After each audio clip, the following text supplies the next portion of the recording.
La semana pasada aprendimos acerca del mensaje de los profetas y veíamos solamente el mensaje de algunos profetas. Veíamos el mensaje de Amós, de Oseas, de Jeremías y de Isaías. Dos profetas profetizaron al norte y les enseñaron que si no se arrepentían iban a ser pues exiliados, y fueron exiliados a Siria. Y después de un tiempo veíamos también que el reino del sur, que era el más fiel hasta cierto punto, también se vio en la necesidad de que recibieran profecía de parte de Dios para que se arrepintieran al ver que su contraparte del norte, el reino del norte, no se arrepintió y fueron exiliados. Y los profetas Isaías y Jeremías dijeron, si no se arrepienten, también ustedes van. ¿Y qué sucedió? Pues también se fueron, no se arrepintieron y también fueron exiliados, pero ya no a Siria, sino que ahora a Babilonia. Ahora pensemos en este tiempo, antes de ver lo que nos enseña Malaquías. Ellos estuvieron ahí en Babilonia aproximadamente 70 años exiliados por medio de Jeremías, que les dijo, van a estar 70 años en tierra ajena y van a estar allá sirviendo a este pueblo de los babilonios, y después yo los traeré. Y lo que sucedió es que regresó el pueblo. El pueblo eventualmente regresó, y aquí vemos algunas fases, vean. Aquí les pongo esto. En el año 538 a.C. aproximadamente, regresa la primera fase, el primer grupo de personas de Babilonia, y bueno, ya era más bien Babilonia, que estaban ya en el transcurso para ser parte de los medos y los persas. Entonces era una guerra de imperios ahí. Ya eran los medos y persas los que estaban ahí en el imperio. Y ellos regresan de ese imperio por mano de Zorobabel, que fue un gobernador, que está ahí escrito en el libro de Ageo y Zacarías. Y su trabajo era la reconstrucción del templo. Eso era su trabajo del primer grupo. Y cuando vemos a los profetas menores, Ageo y Zacarías, le hablan precisamente a Zorobabel. Un pasaje muy famoso de Ageo es el 2:8, donde dice, mía es la plata y mío es el oro, dice Jehová a los ejércitos. ¿Y por qué era necesario que Ageo supiera esto? Porque él estaba encargado de reconstruir el templo. ¿Y qué se necesita? Pues plata y oro. Pero también Dios dice también por medio de los profetas, ahora en Zacarías 4, dice, dile a Zorobabel, no es con espada y no es con gente, no es con ejército, sino más bien es con mi espíritu. Entonces ahí también Ageo tenía que entender, bueno, Zorobabel, que era una obra de Dios y que era la provisión de Dios. Y ese era el trabajo para él. Un gran templo, ¿verdad? No como lo que queremos hacer nosotros aquí. No, esa era una obra mucho mayor. Y Dios le dice, el oro y la plata es mío, no te preocupes por eso. Y no es con ejército, sino que es con mi espíritu. Y luego vemos el segundo grupo, que fue dirigido por Esdras. Aquí lo tenemos, Esdras, quien fue sacerdote y escriba, y él estaba encargado de la reconstrucción espiritual. En el libro de Esdras, nosotros vemos ahí el libro de Esdras en la Biblia, y él se encargaba de restablecer toda la orden del culto para Dios, porque él era un sacerdote. Y él fue el que hizo otra reforma, ¿no? Para que volvieran a hacer las cosas como deberían porque estaban exiliados y habían perdido muchas de las costumbres y de las órdenes que Dios les había dado. El tercer grupo regresó por mano de Nehemías. El libro de Nehemías, si ustedes lo leen, él estaba encargado ahora de simple y sencillamente reconstruir el muro. Digo simple y sencillamente a modo de ironía, porque también era un gran trabajo, pero tenían ellos que construir el muro de Jerusalén. Y esa era la labor de Nehemías, quien era gobernador. Y él lo que hacía era reconstruir el muro, pero también era una obra que solamente Dios podía hacer. Después de esto, llegamos a lo que es, y aquí está en la Malaquías. ¿Cuál era el trabajo de Malaquías? Si ya estaba construido el templo, ya estaba la reconstrucción espiritual, ya estaban las cosas como supuestamente deberían de estar, ya estaban protegidos por el muro y estaban haciendo cultos y todo, ¿qué creen que sucedió con el pueblo? Algo parecido a lo que nos sucedió a nosotros después del COVID-19. Pensemos un poquito en esto. Estamos en el año 2020, muchas iglesias y muchos estamos alabando y glorificando a Dios, pero de repente se nos dice, ¿saben qué? Cierren los templos y ya no vayan y ya no se reúnan. Y muchas iglesias lo hicimos o lo hicieron, cerraron, pero cuando ya se decía, vamos a abrir y a restablecer todo para volver a cantar a Dios, a muchas iglesias les ha costado volver a levantarse. Y todavía ponemos de pretexto la pandemia cuando ya la pandemia ya no es algo emergente como en aquel tiempo, ¿no? Ya es algo que se quedó. Ya, de hecho, ya está la vacuna para todos. Y nos ha costado mucho regresar. Y a veces regresamos con la actitud con la que regresó el pueblo. Bueno, pues ya voy a regresar. ¿Y qué? Pues cantar otra vez y alabar otra vez y hacer eso otra vez. Y regresamos con pesar en vez de regresar con ánimo, como debíamos de haber regresado. Muy Malaquías profetizó más o menos unos 40 años después de Nehemías. Malaquías. Su profecía fue 100 años después del primer regreso y como 40 después del tercer regreso. El pueblo había perdido. Aquí ya me acordé aquí qué iba a hacer. Esto lo pongo para acá. El pueblo lo que hizo es que perdió el gusto por las cosas de Dios. ¿Sí?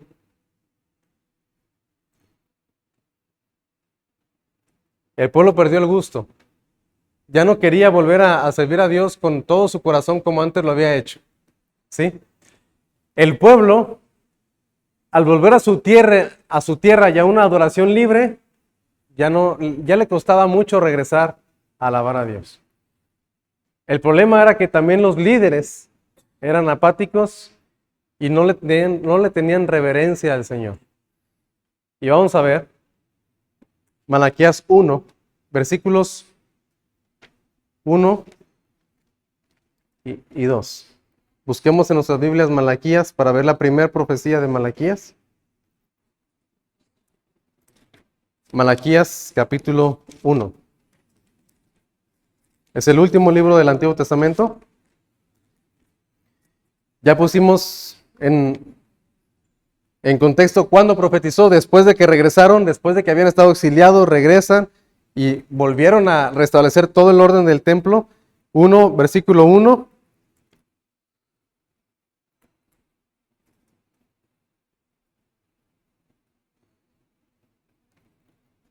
Al 3 solamente, dice, yo leo el 1, ustedes el 2 y yo el 3. Dice, profecía de la palabra de Jehová contra Israel por medio de Malaquías.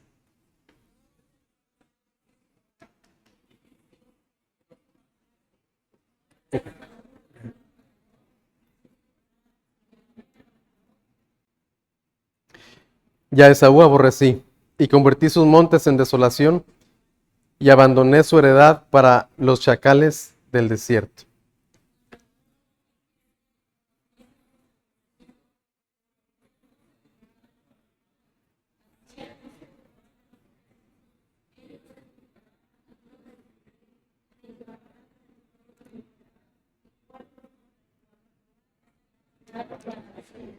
Y vuestros ojos lo verán y diréis, sea Jehová engrandecido más allá de los límites de Israel. Hasta ahí, nada más. Ahorita vemos del 6 en adelante. Pero vean lo que sucedió con el pueblo. ¿Qué es lo que Dios les dice? Vean, versículo 1. La palabra de Jehová contra Israel. No era una palabra a Israel, sino era una palabra contra Israel. Lo que significa que desde el inicio Dios tenía ya algo en contra del pueblo.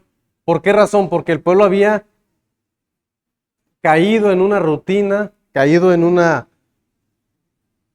crueldad y en una frialdad espiritual. Y ellos no querían regresar de corazón a Dios. Versículo 2. Vean lo que Dios les dice. Yo os he amado, dice Jehová. Y dijisteis, ¿en qué nos amaste? ¿En qué nos amaste? Antes de pensar un poquito en esto, veamos que era un tiempo donde la verdadera adoración estaba ausente. ¿Se acuerdan la semana pasada que les decía, el pueblo pensaba, el pueblo creía que estaba bien? Decían, es que nosotros cantamos y adoramos y hacemos esto y hacemos aquello, pero el pueblo no tenía su corazón delante de Dios. Y eso era parecido a esto. Dios por eso los había expulsado porque no adoraban a Dios verdaderamente. Y ahora que regresan, ahora lo que ellos están haciendo es que tampoco estaban adorando a Dios verdaderamente. Y el problema fue entonces que Dios dijo, ¿saben cuál es el problema? Que yo los he amado, pero ustedes dicen, ¿en qué nos has amado? Adoración a Dios no es solamente cantarle, que es lo que a veces pensamos, ¿no? A veces pensamos y decimos, adorar a Dios es cantarle con gusto, con gozo, con júbilo, o adorarle con tranquilidad, con solemnidad, con ceremoniosamente. No es ni una ni otra. Esa es una forma de adoración, pero adoración es un estilo de vida que se debe de caracterizar por amar a Dios con todo nuestro ser, lo que incluye el corazón, lo que incluye el alma, la mente y las fuerzas. Eso es adorar a Dios. Porque alguien puede pararse aquí y cantar muy bonito, una voz angelical, pero ¿cómo está su corazón? Y alguien puede pasar al frente y tener una voz común y corriente, o todavía más debajo del promedio, pero con su corazón, con su alma, con su mente y con sus fuerzas, mucho mejor que la de aquellas personas que tal vez tengan el don de la voz, ¿no? Y este estilo de vida, o sea, el estilo de vida de adorar a Dios, de amarlo con nuestro corazón, nuestra alma, nuestra mente, nuestras fuerzas, se debe de reflejar al buscarle, darle honor a Dios, gloria a Dios, alabanza y gratitud. ¿Cada cuándo? ¿Cada domingo en la mañana? No, en todas las áreas de nuestra vida. Y a veces como creyentes queremos separar y decir, mi vida cristiana es esta, y mi vida en el trabajo es esta otra. Mi vida como cristianos aquí, mi vida como estudiantes acá, mi vida como cristiano así, y mi vida como padre es diferente. Y no debemos de hacer esa división porque no somos dos personas, somos una persona. Y nuestra vida de adoración a Dios debe de reflejarse en todas las áreas de nuestra vida y donde andemos, no nada más aquí. Malaquías se escribió como una narración. Si nosotros lo vemos y ponemos un poquito de atención, es una narración entre Dios y el pueblo. Ahí están platicando Dios y el pueblo. Pero no es una plática tal cual, sino que es como que está alegando el pueblo delante de Dios. El pueblo estaba desafiando a Dios. No sé si ustedes conviven o son o somos personas así, que nos dicen algo y no lo aceptamos, pero esto, pero aquello, y no es cierto, y siempre tenemos algo que responder. Bueno, así era el pueblo, ¿verdad? Cuestionaba a Dios con preguntas de contraataque. Aquí vemos la primera. Dios dijo, yo los he amado. Y el pueblo dijo, ¿en qué nos has amado? De hecho, en otras versiones, que se traduce un poquito más el sentido, no tanto las palabras, que yo estoy más a favor de las palabras que el sentido, pero a veces lo perdemos cuando lo leemos. Decía la Nueva Traducción Viviente, ¿de veras nos has amado? ¿En qué? ¿En qué nos has amado? Y a veces somos así con Dios también, ¿verdad? Que no queremos agradecer y no reconocemos su amor hacia nosotros. Y en este libro vamos a ver 7 preguntas principales. Son 7 las que hace el profeta, bueno, las que hace el pueblo a Dios. La primera, lo que vimos ahorita. Dios dice, les he amado, y ellos contestaron, ¿en qué nos amaste? Y tal vez pensemos también así nosotros, ¿no? Dios, ¿por qué has perdido tu amor hacia mí, tus bendiciones hacia mí? ¿En qué nos has amado? ¿Ya no me amas? Y no es así el asunto. El pueblo olvidó todos los favores, todas las bendiciones de Dios. Olvidó cuántas veces Dios los libró de sus enemigos y Dios los cuidó, los preservó y no permitió que fueran exterminados porque eso era lo que el pueblo merecía. Era un pueblo olvidadizo y era un pueblo ingrato. Y tal vez así nosotros también. No sé si alguno de nosotros estamos así en esa posición. Que olvidamos las bendiciones de Dios y que somos ingratos. De veras, Dios me ama. ¿A poco sí? Yo no sabía que Dios me amaba. O dudamos del amor de Dios. ¿Por qué Dios me ama si acabo de pasar este problema tan fuerte? ¿O por qué Dios me ama si yo sé que voy a pasar por este problema tan difícil, ¿no? ¿Por qué Dios me ama si mi familia está mal o mis hijos tienen alguna situación difícil o mis hermanos o mis finanzas o mi salud? ¿Por qué? ¿A poco Dios me ama? Claro que sí, Dios nos ama y mucho. Solamente que el amor de Dios principal y fundamentalmente se ve, Romanos 5:8 y Juan 3:16, en que dio a su Hijo para salvarnos. Y no hay mayor prueba de amor que es. No hay mayor prueba de amor que es. Cuando meditamos en el amor de Dios hacia nosotros por medio de Cristo, no hay forma de retribuirle a Dios eso y de vivir en una vida ingrata. Ahora, lo lamentable, sí, aquí está, es que a veces la idea de que Dios nos ama, como dice ahí, no nos resulta tan emocionante, ¿verdad? ¿Por qué? Porque nos hemos acostumbrado. al favor de Dios.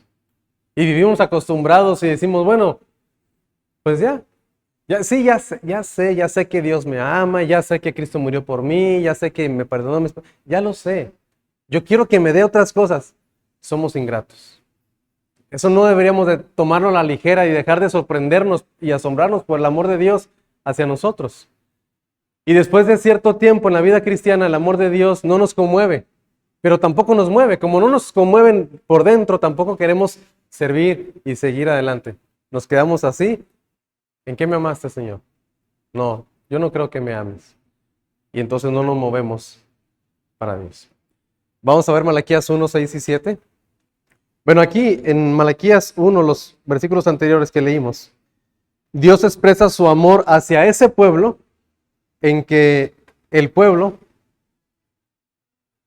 si quieres dejarlo solo con la pura cámara para que no haya tanto movimiento ahí. El pueblo lo que hacía era que fue elegido por Dios, porque ahí Dios dice, ¿sabes en qué te amé? En que amé a Jacob y de ahí vienes tú, y a Esaú lo aborrecí. O sea, en que eres un pueblo escogido, en eso te he amado. Y podemos pensar la misma idea para nosotros. ¿En qué nos ha amado Dios? Pues en que nos ha salvado. Que somos de aquellos que han sido salvados por la pura y la mera gracia de Dios. Que no hemos hecho nada para salvarnos. Solamente Cristo es el que nos ha salvado. Ahora, Malaquías 1, 6 y 7. Malaquías 1, 6 y 7. Vamos a ver este pasaje.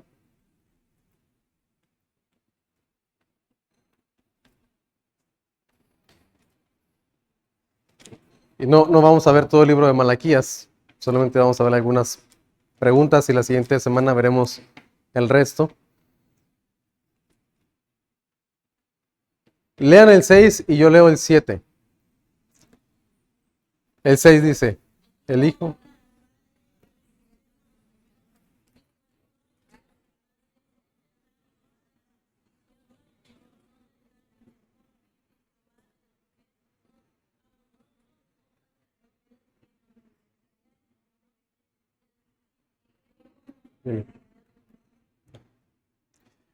En que ofrecéis sobre mi altar pan inmundo, y dijisteis, ¿en qué te hemos deshonrado?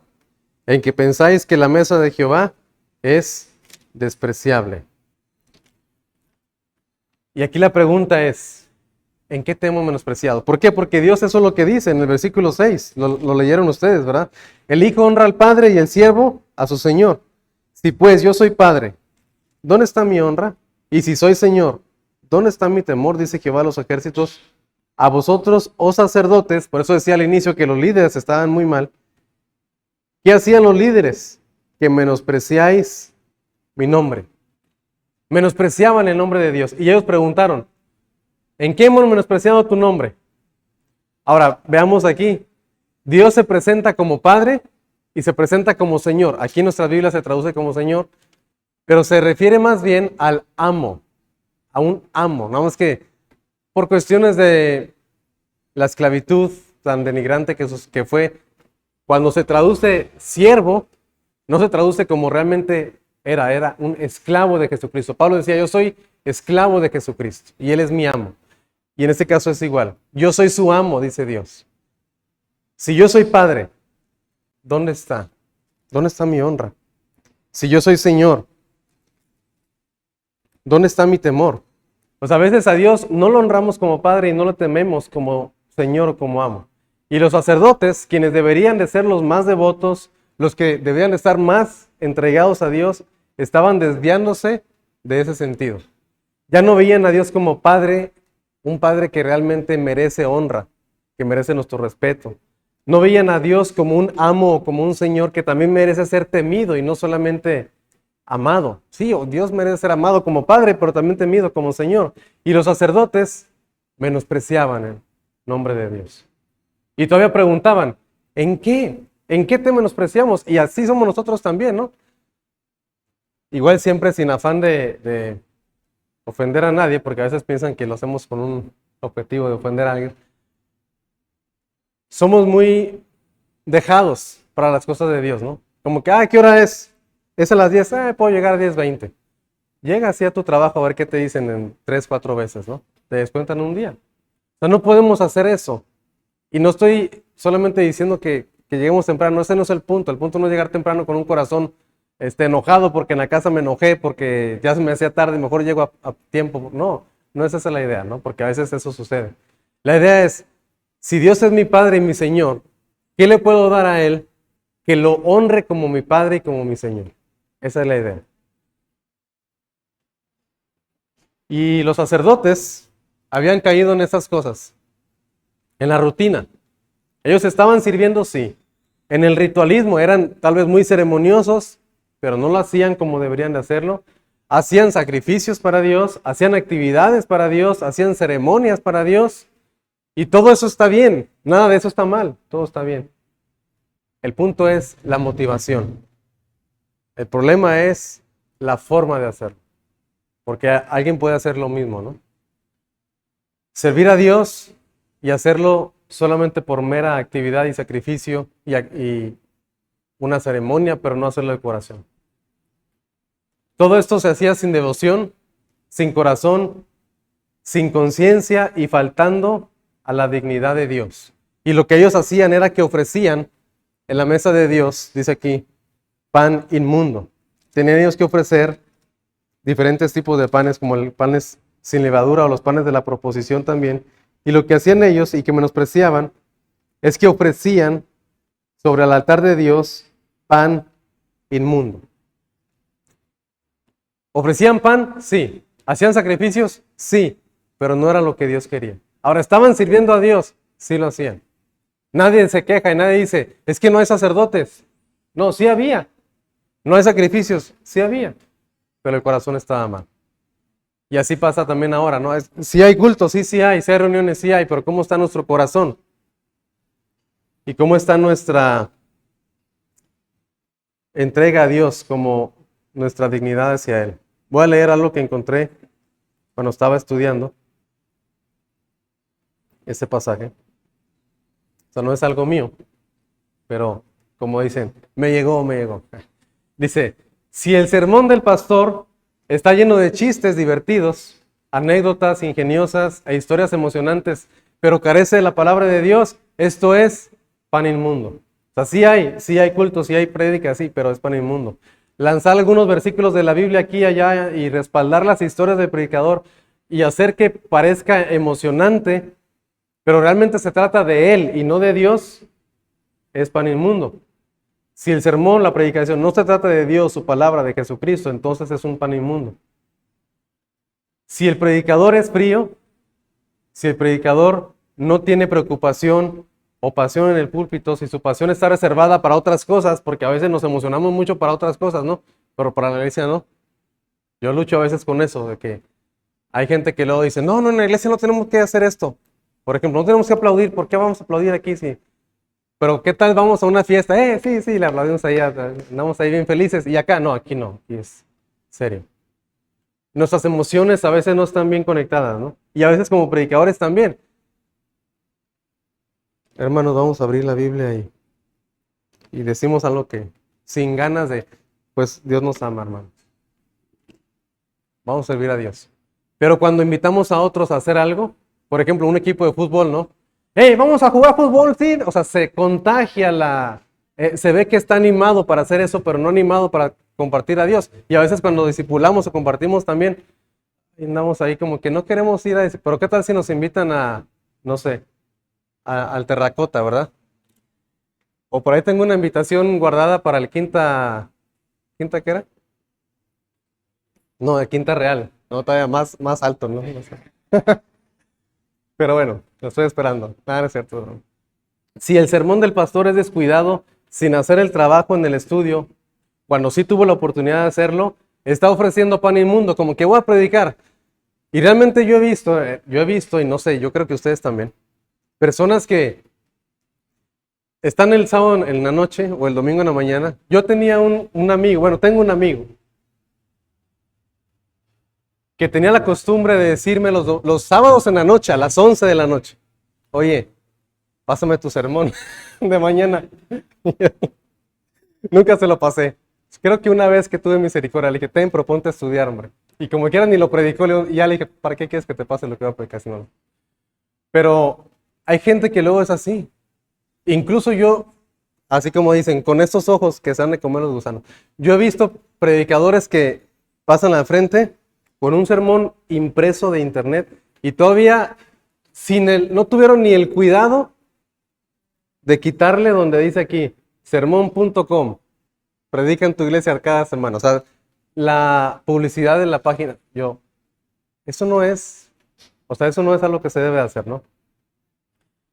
El predicador debe de trabajar en oración y meditación, y si no lo hace, aunque venga a predicar, lo que hace es ofrecer al pueblo de Dios un pan inmundo.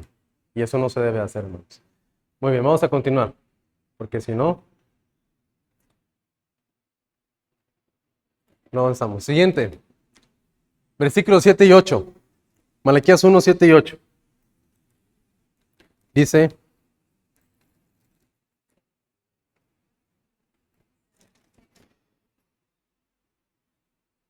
bueno, en que ofrecéis sobre mi altar pan inmundo, y dijisteis, ¿en qué te hemos deshonrado?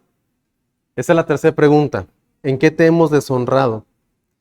En que pensáis que la mesa de Jehová es despreciable, y cuando ofrecéis animal ciego para sacrificio, ¿no es malo?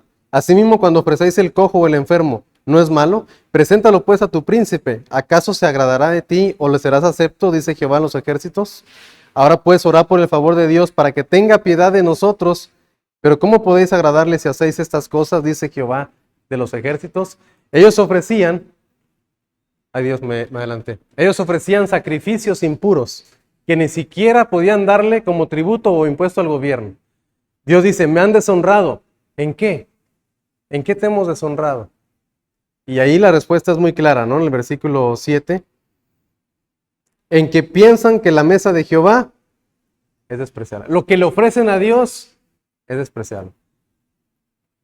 También he visto personas que dicen, oye, tal vez esta silla ya no sirve, ya no cierra bien, ya no... a la iglesia, dónala. No, ¿por qué traer aquí las cosas que no sirven? Traigan la silla nueva que compraron y pónganla aquí, ¿verdad? Cosas así. Ay, esta mesa ya está bien fea, bien chueca. No, ¿a dónde la llevamos? La basura no se la lleva, no, a la iglesia llévala. Ahí la arruman. Y eso no debemos de hacer, no debemos de despreciar. Y si se han dado cuenta, ya hemos tirado muchas cosas que teníamos ahí. Y si no, pues ya no se vale, ¿verdad? Ya se vale criticar. Y lo que hacían era que despreciaban a Dios. ¿Cómo lo despreciaban? Ofrecían a Dios lo ciego, lo cojo, lo enfermo. A ver, preséntaselo a tu príncipe. A ver, llega delante de tu patrón con algo que le ofrecerías a Dios, con un tiempo a medio tiempo, con medio corazón, con media dedicación. ¿Acaso lo va a recibir con agrado? No, no va a hacerlo así.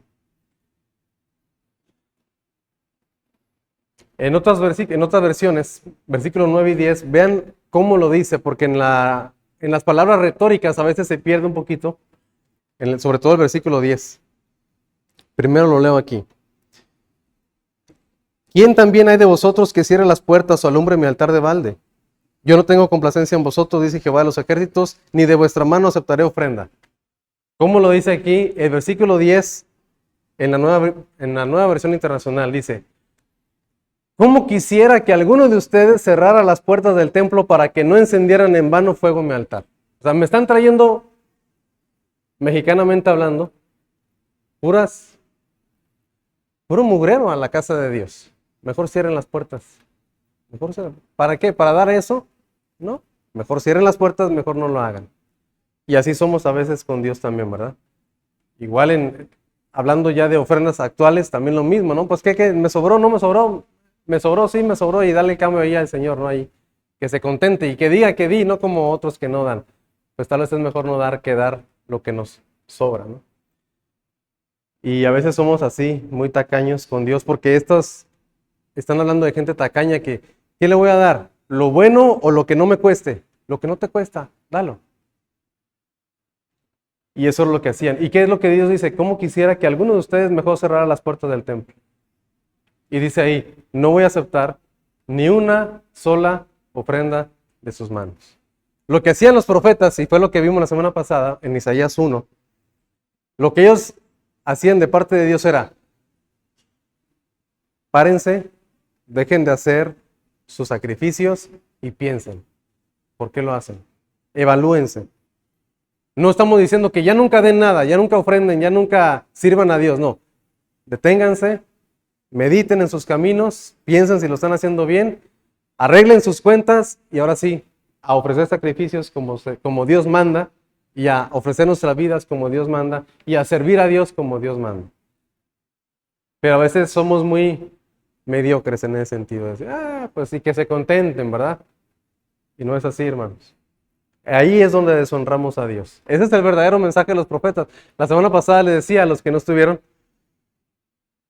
que la gente actual, los profetas actuales dicen, tienes que decirle a la gente lo que les gusta oír, lo que quieren oír, porque si no se te van de la iglesia. Aquí, ¿qué quería Dios? Mejor ni vengan. Ahora, yo no estoy diciendo eso, ¿verdad? No estoy diciendo eso, estoy diciendo, pensemos en nuestro corazón. ¿Cómo estamos? ¿Cómo está nuestra entrega a Dios? Si es sincera o si no es sincera. Por eso tuve un poquito de lucha de predicar esto y que, no, es que esto, pues no, está muy fuerte, pero eso es.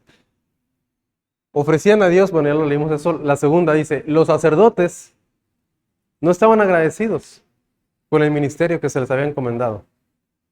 Se quejaban de la carga del ministerio y decían, pues es que tengo que hacer esto y hacer aquello y de los problemas que tenían por ser sacerdotes en el servicio de Dios. Versículos 12 y 13. Y la idea es que todos sirvamos a Dios en las visitas, en el discipulado. Todos tenemos que discipular también. Ya leímos hasta el 10. Versículo 11 al 13 dice, porque desde donde sale el sol, nace hasta donde se pone, desde donde el sol nace hasta donde se pone, es grande mi nombre entre las naciones. Y en todo lugar se ofrece a mi nombre incienso y ofrenda limpia, porque grande es mi nombre entre las naciones, dice Jehová de los ejércitos. Y vosotros lo habéis profanado cuando decís, inmunda es la mesa de Jehová. Y cuando decís que su alimento es despreciable. Habéis además dicho, vean lo que decían los siervos. Oh, qué fastidio es esto. Y me despreciáis, dice Jehová de los ejércitos. Y trajisteis lo hurtado, o cojo, o enfermo, y presentasteis ofrenda. ¿Aceptaré yo eso de vuestra mano? Dice Jehová. La respuesta obvia es no. Versículo 14. Maldito en que engaña, el que teniendo machos en su rebaño promete y sacrifica a Jehová lo dañado, porque yo soy gran rey, dice Jehová de los ejércitos, y mi nombre es temible entre las naciones. ¿Qué decía el pueblo? ¿Qué decían los sacerdotes? ¿Qué fastidio es esto? Imagínense. Si los líderes estaban así, ¿cómo estaba el pueblo? Qué fastidio volver a ofrecer a Dios, volver en este tiempo actual, volver a predicar, volver a preparar una predicación, volver a discipular y volver a... Hay gente que tal vez sí sirve y sí lo está haciendo, pero lo está haciendo fastidiado. Y eso no es lo que Dios quiere. Y tal vez nosotros también, ¡ay, qué fastidio otra vez! Por ejemplo, hacer el aseo, organizar un evento, venir a la oración, ir a visitar. Y qué fastidio. Dios dice, ¿aceptaré esto de su mano? ¿No? Y curiosamente dice ahí el versículo 14. Al contrario a la bendición, maldito el que engaña, el que teniendo machos en su rebaño lo dedica a Dios o lo promete y sacrifica a Jehová lo dañado. O sea, como decir, sí, yo voy a dar algo muy bueno para Dios y a la hora de la hora damos lo dañado. Y eso no es lo que debemos de hacer para Dios. Y la última pregunta está en el capítulo 2, versículo 17. La primera parte queda pendiente, pero también había ahí mucha inmoralidad en el pueblo. Y había muchas personas que se habían divorciado por cualquier cosa. Pero lo que dice aquí, versículo 17. Dice, habéis hecho cansar a Jehová. Vean, han hecho cansar a Jehová con vuestras palabras. Y decís, ¿en qué le hemos cansado? En que decís, cualquiera que hace mal agrada a Jehová y en los tales se complace. O si no, ¿dónde está el Dios de justicia? O sea, su actitud era que acusaban a Dios de ser injusto. Esta es la tercera pregunta, ¿en qué te hemos deshonrado? La cuarta, a ver, ¿en qué le hemos cansado? Porque ellos habían cansado a Dios, dice el profeta Malaquías. Y a ver, ¿en qué? Dime, ¿en qué le hemos cansado? Es como que a veces he tenido conversaciones con personas y les digo, es que nos falta crecer en madurez. A ver, ¿por qué? ¿Por qué no somos una iglesia madura? Y bueno, yo a veces no soy tan misericordioso, o a veces digo, bueno, ya Dios que te ayude, ¿no? Pero cuando alguien se considera maduro, yo soy maduro, es muy, muy peligroso. Es como cuando alguien dice, yo soy humilde, yo soy el más, pues ese día ya perdiste la humildad, ya dejaste de ser humilde. Y así como iglesia también, si pensamos que somos maduros, nunca vamos a querer ser más como Cristo, porque esa es la tirada, ser como Cristo. Cuando yo digo, ya soy maduro, dejo de crecer. Ok, y aquí también, ¿en qué le hemos cansado? Pensaban que Dios era injusto y pensaban que era una injusticia que Dios bendijera a otros, pero a ellos no, cuando ellos tenían más responsabilidad. Acusaron a Dios de injusto porque parecía que los malvados que los rodeaban prosperaban más que ellos, como el salmo que compartió nuestra hermana Consuelo, ¿verdad? Con las mujeres. Por poco rebalaba mis pies al ver la prosperidad de los impíos. Y algunos dicen, bueno, a mí sí se me resbalaron y me caí, ¿verdad? Pero ese salmista dio su testimonio. Y así somos a veces también, ¿no? Pero yo el miércoles les compartía. ¿Cuándo es cuando somos transformados? Cuando tenemos un encuentro con Dios. Y el salmista decía también ahí, hasta que entré en el santuario de Dios, comprendí el fin de ellos. Y así es como somos transformados. Y ellos tenían duda, incredulidad y quejas. Acusaban a Dios de que Él pervertía la justicia. Y así somos a veces con Dios. Dios, ¿por qué no haces justicia? ¿Por qué puras injusticias me están sucediendo a mí?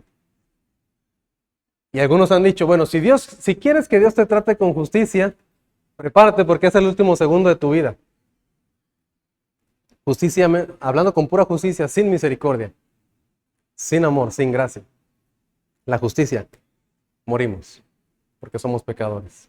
Esa es la justicia. Entonces, no podemos juzgar a Dios de injusto. Él es justo, pero también dentro de su justicia es soberano, fiel, misericordioso, amoroso y lleno de gracia. Y para terminar, ¿cómo estamos nosotros? No vengamos por venir, ¿verdad? Vengamos con un corazón sincero. Ni ofrendemos solamente por hacerlo, porque, ay, es que soy el único que no se para dejar la ofrenda. ¿Y qué van a decir? No lo hagamos solamente por eso. Dios es un Dios digno de una adoración verdadera y una adoración fiel, porque nosotros vivimos en un mayor pacto que el antiguo. Y cuando veamos Malaquías 3, la siguiente semana, veremos eso también. El asunto de las ofrendas específicas y del diezmo específicamente. Nuestro pacto es mayor que el antiguo pacto, ¿verdad? Porque por ahí también hay algunas posiciones diferentes. Les invito a que crezcamos en una devoción a Dios, en un amor a Dios. Pensemos y meditemos y valoremos el amor de Dios por nosotros. ¿Qué es Dios? Lo que vimos en este capítulo 1. Dios es Padre, Dios es Señor y Dios es gran Rey. No Rey, gran Rey. O sea, si respetamos a las personas de este mundo porque tienen cierta autoridad, cierto poder, ¿cuánto más Dios?